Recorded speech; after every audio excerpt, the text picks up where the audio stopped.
Hi folks, Windwalker here. Got another video for you. As you can see, I got an aftermarket barrel for my Glock 19. This is a Storm Lake barrel. I'll try a few shots on the steel plate and see how I like it. Watch some other videos, you knew this was the 19C model with the ported barrel. Well, this is just the regular without the ports. I'm going to try a few shots and see what happens.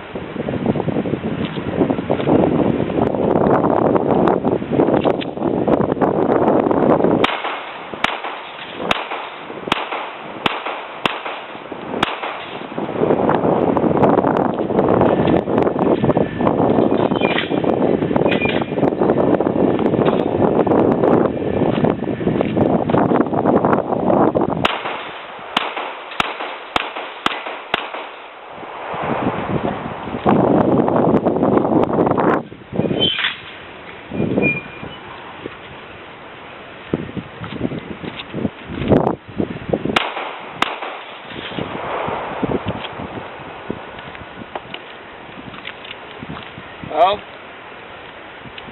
doesn't shoot too bad. I haven't shot any paper with it yet to see if, how well it shoots compared to the other barrel, same point of impact, but that'll probably be later, but yeah, it shoots pretty good. That's it for my video.